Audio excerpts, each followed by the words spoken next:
옆 사람하고 인사합시다. 하나님이 우리와 함께 하십니다. 우리의 예배를 받으십니다. 아멘. 참 빠르죠. 한 주간 굉장히 빠른 것 같습니다. 벌써 이제 여름이 다가오는 것 같습니다. 특별히 건강을 유의하시기를 바랍니다. 요나서를 오랫동안 여러분에게 말씀을 전했습니다. 오늘 요나서 4장 10절로부터 11절에 있는 말씀 가지고 이제 마무리를 하려고 합니다. 제목은 하나님이 아끼시는 것. 따라서 하세요. 하나님이 아끼시는 것. 인간관계에 있어 가장 중요한 것은 서로 마음을 읽는 겁니다. 부부지간이나 또 부자지간에도 서로 이 마음을 읽는 것이 아주 중요하다라는 거예요. 그 마음의 흐름을 바로 이해하지 못할 때 나름대로 최선을 다하면서도 서로를 만족해 하는데 실패하게 됩니다. 그 마음을 알려면 그의 관심사가 무엇인가, 혹 가장 소중히 여기고 아끼는 것이 무엇인가, 그거를 파악을 해야 합니다. 그러니까 그 사람의 관심이 어디에 있는가, 무엇을 생각하고 있는가 말이에요. 무엇을 가장 소중하게 생각하고 있느냐 보면 그 사람의 마음을 알 수 있습니다.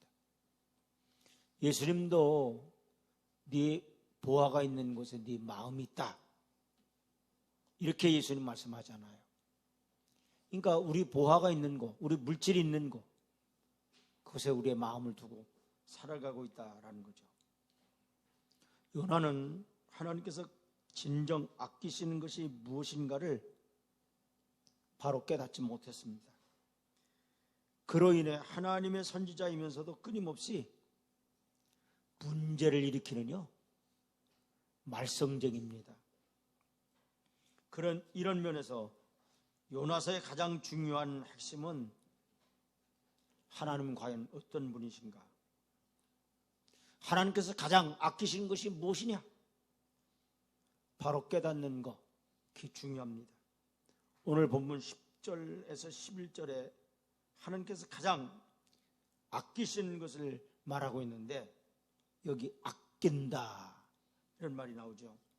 이 히브리어로 하세다입니다. 이 하세타인데 그 뜻은 관심을 쏟는다. 따라서 관심을 쏟는다. 우리가 관심 쏟는 것이 그게 아끼는 거예요. 동정한다. 국률의 눈빛으로 바라본다. 히브리 사람들은 그렇게 아낀다라는 것을 그렇게 표현하고 있습니다. 요나서는 실로 하나님께서 참으로 관심을 가지고 국률의 눈빛으로 바라보시며 아끼시는 것이 무엇인가를 밝힘으로 끝내고 있습니다. 과연 하나님께서 아끼시는 것이 무엇일까요? 첫째로 좌우를 분변치 못하는 뭐를 아끼십니까? 생명을 아끼셔요. 뭐를 아끼신다고요? 생명을. 그래서 예수님도 우리 생명이 천하보다 뭐하다 그랬습니까? 귀하다 이렇게 말씀했잖아요.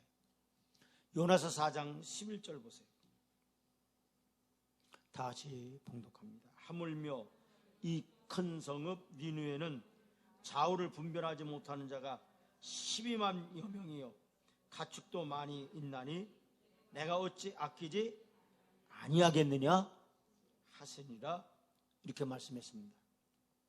여기 좌우를 분별하지 못하는 자라 그런 말이 나와요. 이 좌우를 분별하지 못하는 어린아이들을 말합니다. 갓난아이들과 유아들과 어린 이들을 뜻한다라는 말입니다. 대강 3살에서 4살 이하의 어린이들을 의미합니다. 쿡이라는 사람과 핸더슨이라는 학자들은 고대 인구 계산법에 의하면 3세에서요 4세까지의 어린이는 전 인구의 5분의 1 정도 이렇게 개선된다고 합니다. 그러니까 어린아이들이 굉장히 많은 거예요. 왜냐하면 전 인구의 5분의 1이 3세에서 4세라 하잖아요. 여러분, 우리나라가 심각하죠?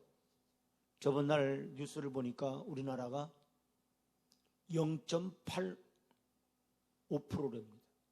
그러니까 자녀를 낳는 것이 1%도 안 돼요. 0.58이 되는 거예요. 그러니까 두 사람 중에 결혼해서 하나도 못 낳는다는 거죠. 그런데 이 고대 사회에서는 3세에서 4세 정도 되는 어린아이가 전 인구의 5분의 1 정도 된다고 했어요.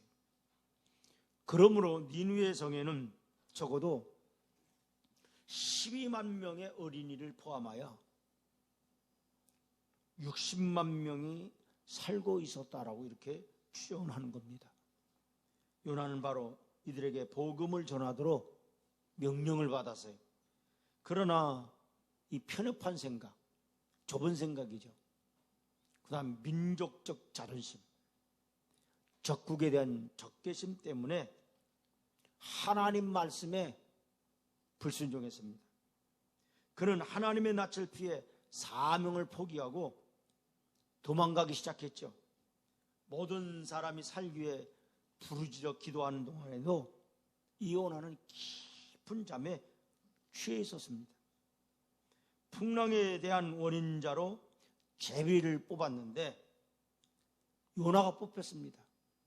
그랬을 때 이 요나가 스스로 자신의 생명을 포기하면서요, 나를 던지라 이렇게 요구합니다. 그래도 하나님께서는 그를 다시 살려 사명을 맡겨주셨어요.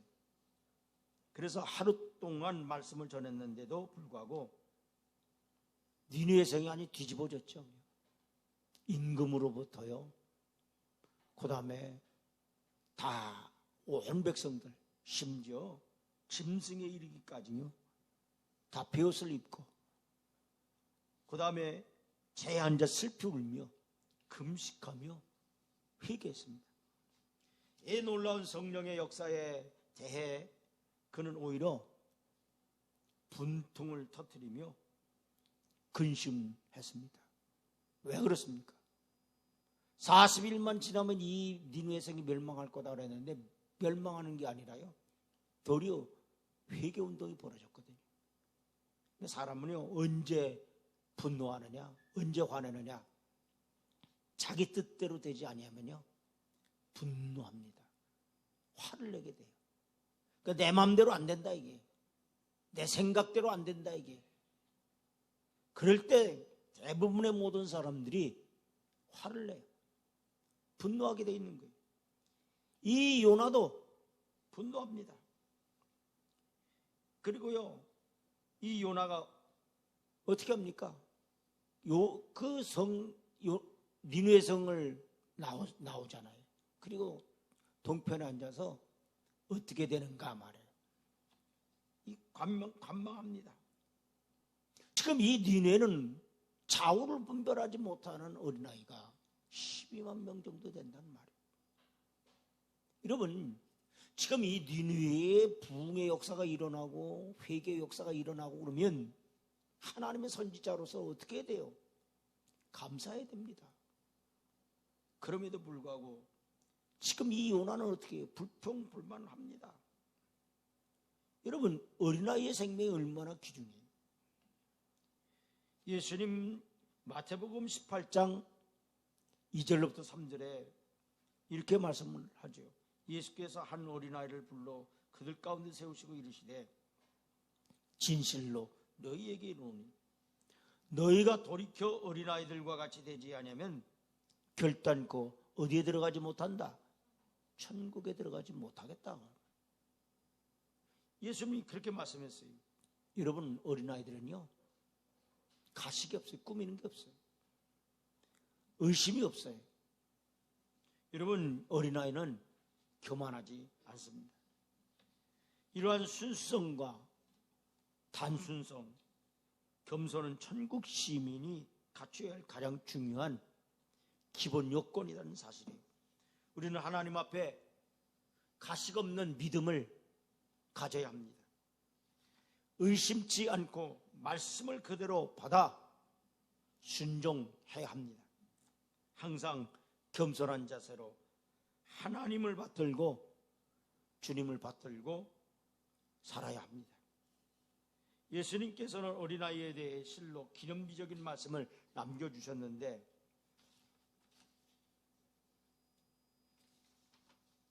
누가복음 18장 16절 보세요.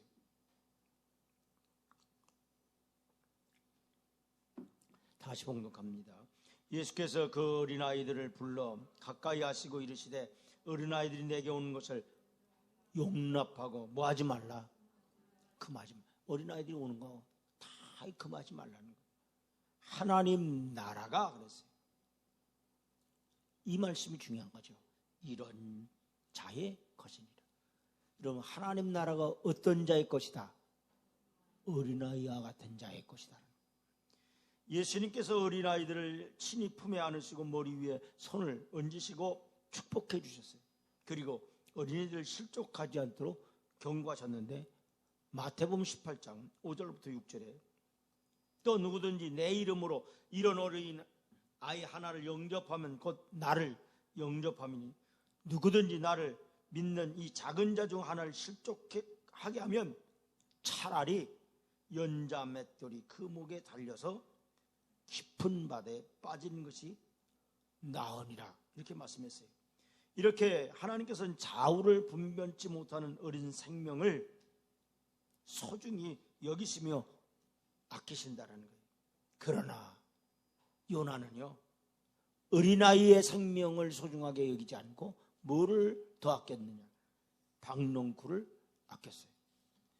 그것은 자신이 수고하여 얻은 것이 아닙니다.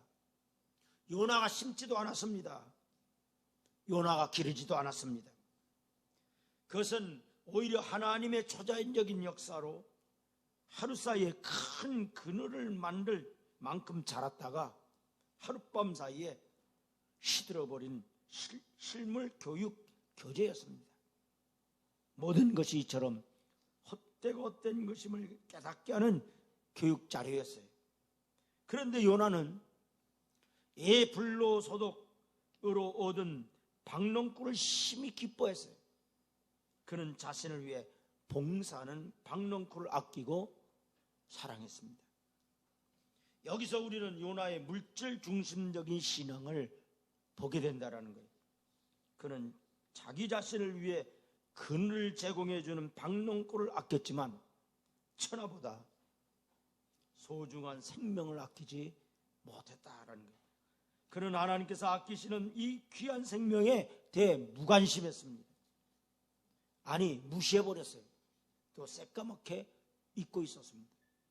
이런 생명을 사랑해야 할 선지자로서 너무나도 슬픈 일이요, 무자비하고 잔혹한 처사였어요. 성경은 하나님께서 주신 자녀는 태열매고 상급이다 이렇게 말씀했어요. 최상의 열매요, 최상의 기업입니다. 우리는 이 귀한 생명을 아끼며 사랑하는 하나님의 마음을 본받아야 합니다. 그러므로 우리는 좌우를 분별치 못하는 생명을 사랑하고 아끼며 아낌없이 투자해야 합니다. 이 투자는 최대 이익이 보장된 투자요, 교회의 미래를 결정하는 투자입니다. 그러므로 우리 교회가 해야 할 가장 일 중에 하나가 어린 생명들을 교회 중심에 세우고 저들에게 깊은 관심을 쏟고 아낌없이 투자하는 것입니다. 이것이 천국 일꾼 양성과 교회 부흥의 지름길입니다. 그러므로 온 교회 성도들이 힘을 모아 귀한 생명을 말씀으로 세우는 일에 적극 참여하며 최선 다하시길 주의 이름으로 축원을 드립니다. 두 번째, 하나님이 아끼시는 게 뭐냐? 회개하며 돌아오는 죄인들을 아끼신다. 누구를 아끼신다고요? 죄인들을 아끼셔. 회개하고 돌아오는. 요나서 4장 1절부터 3절 보세요. 요나가 매우 싫어하고 성내며 여호와께 기도하여 이르되 여호와여 내가 고국에 있을 때 이러하겠다고 말씀하지 아니하였나이까. 그러므로 내가 빨리 다시스로 도망하여 싸우니 주께서는 은혜로우시며 자비로우시며 노하기를 더디하시며 인애가 크시사 뜻을 돌이켜 재앙을 내리지 아니하시는 하나님이신 줄 내가 알았음이니이다. 여호와여 원하건대 이제 내 생명을 거두어 가소서. 사는 것보다 죽는 것이 내게 나음이다. 나음이니다 하니 이렇게 말하고 있어요. 여러분, 요나는 선지자로 또 선교사로 위대한 일을 성취하며 큰 성공을 했습니다. 하루아침에 니느웨 성이 온통 뒤집어지는 회개의 역사를 일으켰어요. 역사상 보기 드문 회개운동이었습니다. 그러나 이 놀라운 광경을 보는 것이 너무나도 이 요나는 싫었어요. 그래서 불평을 터뜨리며 차라리 죽기를 소원합니다. 이는 선지자로서 하나님께서 정말 기뻐하시는 것이 무엇인가를 깨닫지 못했고 하나님이 아끼시는 것이 무엇인가를 읽지 못했기 때문이에요. 이것이 바로 요나의 갈등과 고민과 분노와 고통의 원인이었어요. 그러면 과연 하나님께서 정말 아끼시고 기뻐하시는 일이 무엇입니까? 회개하는 영혼입니다. 따라서 회개하는 영혼을 하나님이 아끼신다. 아멘. 그 영혼들이 회개하고 돌아와 구원받는 겁니다. 특히 하나님께서 온 인류를 구원하기를 원하셔요. 그러므로 디모데전서 2장 4절에 다 같이 봉독합니다. 하나님은 모든 사람이 뭘 받으며 구원을 받으며 진리를 아는데 이르기를 원하십니다. 하나님은 모든 사람이 구원받기를 원하신다는 거예요. 예수님의 마지막 분부가 무엇입니까? 마태복음 28장 19절부터 20절에 보니까 그러므로 너희는 가서 모든 민족을 제자로 삼아 아버지와 아들과 성령의 이름으로 세례를 베풀고 내가 너희에게 분부한 모든 것을 가르쳐 지키게 하라. 볼지어다 내가 세상 끝날까지 항상 너희와 함께 있으리라 하시니라. 이렇게 말씀하고 있어요.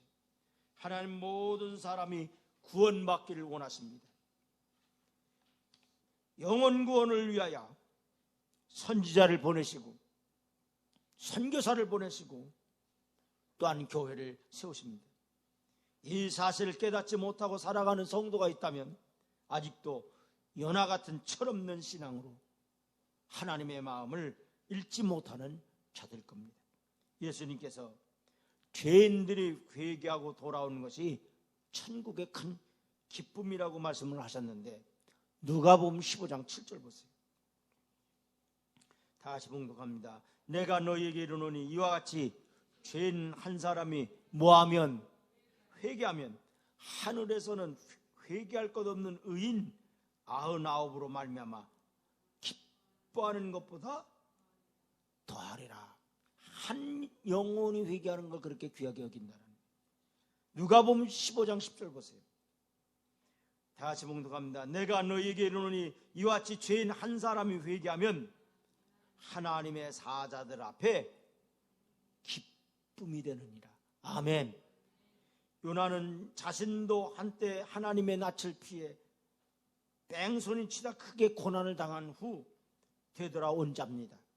그런데 니느웨 백성들을 돌이키고 그들을 구원받게 하신 하나님의 역사에 대해 불평을 토하고 있습니다. 이는 실로 이율배반적인 행동이에요. 자신이 받은 구원의 은혜를 진실로 깨닫지 못하는 삶의 자세입니다. 내가 하나님께 용서받는 일은 당연한 일이요, 남이 돌이켜 죄를 회개한 후 구원받는 일은 결코 용납할 수 없다는 생각은 실로 공평치 못한 생각이요, 합당치 못한 생각입니다. 이는 하나님께서 정말 아끼시는 것이 무엇인가를 깨닫지 못하는 처사입니다. 우리는 아무리 흉악한 죄를 범했다 할지라도 돌이켜 회개하는 자를 아끼시고 사랑하시는 마음을 가져야 합니다. 비록 인종이나 피부 색깔이나 신분의 차이가 있다 할지라도 누구든지 자신의 죄를 돌이켜 회개하고 돌아서는 자를 사랑과 기쁨으로 맞이할 수 있어야 합니다. 실로 우리는 다 부패한 인생들입니다. 그러나 회개한 후 하나님의 자녀가 됐습니다. 아멘. 누가 됐다고요? 하나님의 자녀. 여러분의 신분은 누구의 자녀입니까? 하나님의 자녀. 그러므로 다윗은 성도는 존귀한 자니 나의 모든 즐거움이 저희에게 있도다. 이렇게 다윗은 고백을 했습니다. 그렇습니다. 구원받은 성도들은 하나님 나라의 정한 법에 빛난 법애들입니다. 그러므로 우리 모두 서로 귀히 여기며 아끼고 사랑하는 성도들이 되시기를 주의 이름으로 축원을 드립니다. 마지막으로 누구를 하나님이 아끼시냐? 따라서 하나님의 일꾼을 아끼신다. 누구를 아끼셔요? 하나님의 일꾼들을 아끼셔요. 하나님을 위해 헌신하고 목숨 걸고 순교하는 자, 그런 자도 하나님 아끼신단 말이에요. 여러분, 요나서는 장마다 특징이 있어요. 1장은 도망치는 요나예요. 불순종하는 요나죠. 2장은 회개하는 요나입니다. 3장은 위대한 부흥의 역사를 익히는 요나입니다. 그런데 요나서가 제3장만으로 끝나면 하나님의 구원 역사가 성공적으로 끝난 것으로 마무리될 수 있었을 겁니다. 그런데 요나서 4장이 나와요. 그 요나서 4장에는 삐뚤어진 일꾼에 대한 얘기입니다. 끊임없이 하나님의 속만 태우는 말썽쟁이 일꾼이에요. 끝까지 자신의 고집과 이기심을 버리지 않고 하나님을 대항하는 일꾼입니다. 그러나 하나님께서는 이 요나를 결코 포기하지 않으신다는 거예요. 끝까지 붙들고 훈련하시는 겁니다. 요나서는 질문으로 끝납니다. 하나님은 침묵하시는 하나님입니다. 그러나 때때로 입을 열고 하나님이 질문을 던져요. 그 질문은 결코 하찮은 질문이나 농담조의 질문이 아닙니다. 심장을 찌르는 아주 중요한 질문이에요. 요나서에는 하나님의 3가지 질문이 나타나고 있습니다. 첫째, 요나서 4장 4절에 하나님이 이렇게 질문해요. 네가 성냄이 오르냐? 따라서 네가 성냄이 오르냐? 하나님이 요나에게만 이 질문을 하실까요? 우리에게도 하나님은 질문을 해요. 네가 불평함이 오르냐? 네가 화내는 것이 오르냐? 네가 성내는 것이 오르냐 말이야. 회개하는 니느웨 백성들에게 베푸신 하나님의 자비와 긍휼과 사랑 때문에 성내는 것이 오르냐라는 질문이에요. 이 질문에 대해 요나는 답이 없습니다. 그러나 바디랭귀지로 노골적인 불만을 표시하며 반항을 해요. 하나님께서 네가 성내는 게 옳으냐? 이렇게 질문하는데 대답은 하지 않고요. 아주 쉬운 말로 억하심정으로 나가는 거예요. 그냥 부평불만을 하는 겁니다. 노골적으로 합니다. 그는요, 니느웨 성을 뛰쳐나가 성문 앞에 초막을 찍고 자기 아성을 쌓은 후에 그 음지에 쭈그리고 있었습니다. 그리고 관망하기 시작을 해요. 이는 무언의 반항이요? 시위였습니다. 우리도 자녀들을 키우다 보면요, 애들이 막 고집을 부리는 때가 있죠. 막 반항을 합니다. 무언의 시위를 할 때가 있잖아요. 지금 이 요나가 그렇게 한다는 거예요. 두 번째, 하나님이 뭐라고 질문을 하셨냐? 4장 9절. 네가 이 박농쿨로 말미암아 성내는 것이 어찌 오르냐? 계속 하나님이 4장 4절에도 성내는 것이 옳으냐 이렇게 물으셨잖아요. 질문을 하셨는데 4장 9절에도 하나님께서 성내는 것이 어찌 옳으냐. 지금요 이 요나는요 화만 내는 거예요. 하나님 앞에 막 성만 내는 거예요. 왜 성을 내는 거예요?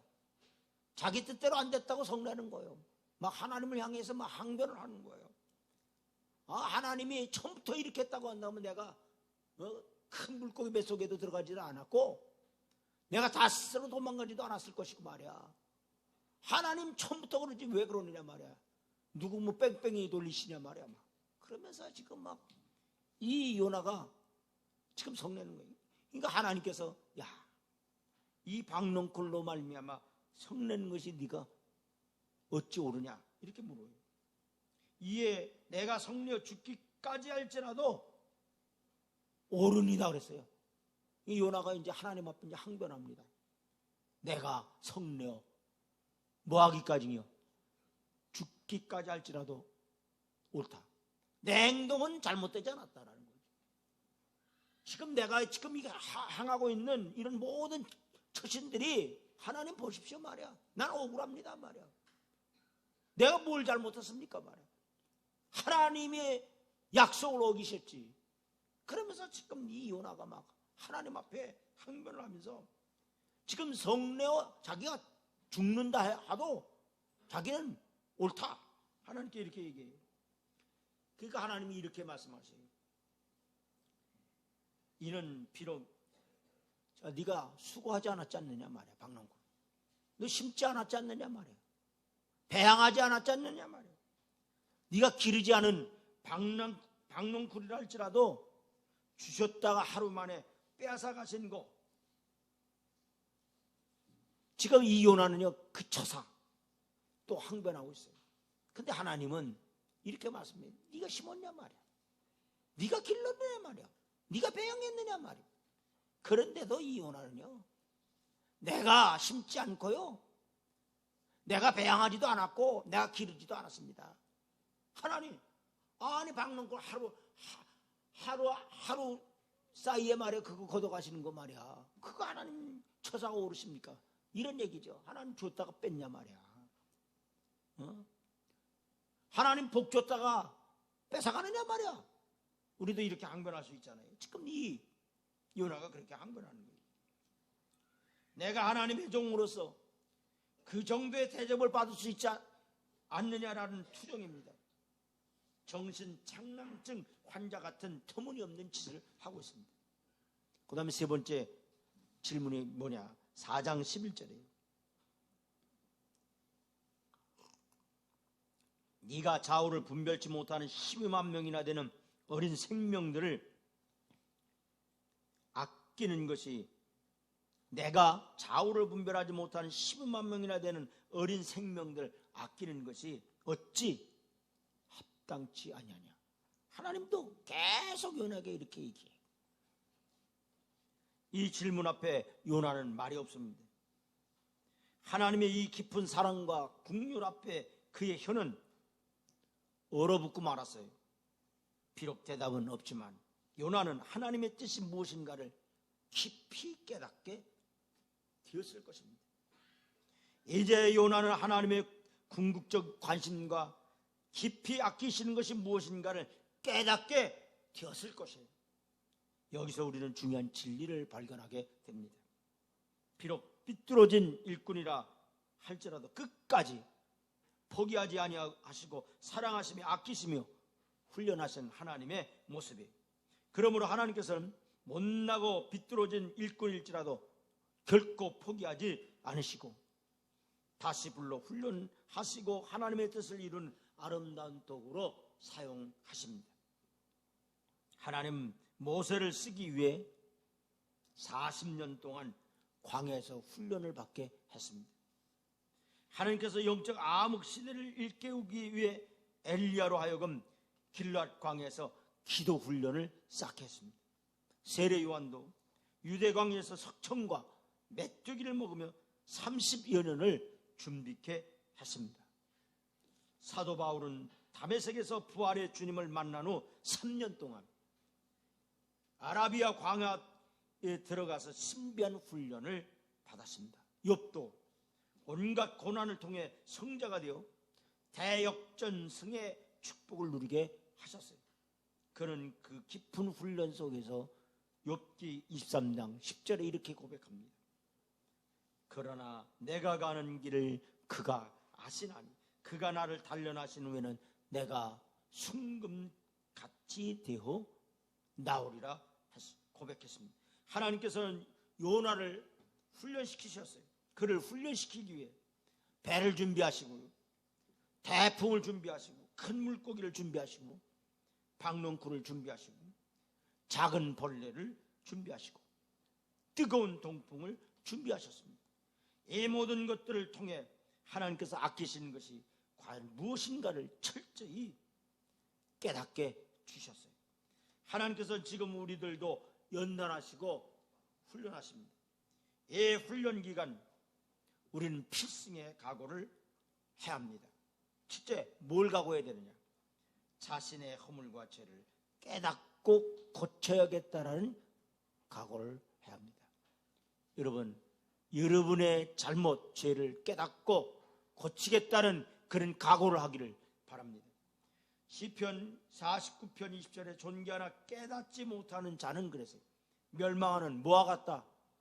짐승 같다래. 잠언서 12장 11절에 훈계를 좋아하는 자는 지식을 좋아하거니와 징계를 싫어하는 자는 짐승과 같으니라 했습니다.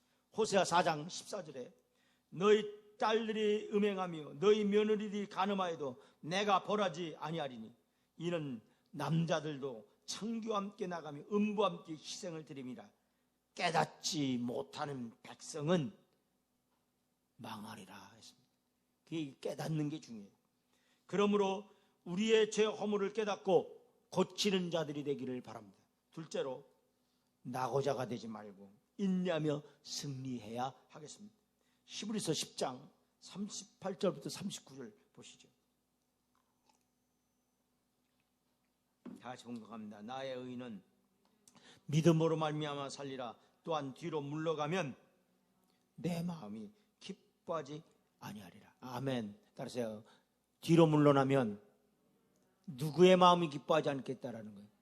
하나님의 마음이 기뻐하지 않겠다는 거예요. 여러분의 신앙이 뒤로 퇴보하고 물러나면 하나님 기뻐하지 않아요. 여러분, 하나님 기뻐하시는 건 뭐예요? 믿음이잖아요. 그러면서 이렇게 말씀했어요. 우리는 뒤로 물러가 멸망할 자가 아니요 오직 영혼을 구원함에 이르는 다시 믿음을 가진 자니라. 아멘. 마지막으로 항상 믿음, 사랑 충만하여 맡겨진 사명에 충성해야 하겠습니다. 이제 우리는 정말 하나님께서 기뻐하시는 일꾼들로 거듭나야 하겠습니다. 그래서 하나님의 마음을 품고 하나님을 닮아가며 하나님의 뜻을 성취하는 귀한 일꾼들이 되기를 주의 이름으로 축원을 드리면서 하나님의 말씀을 증거를 드립니다.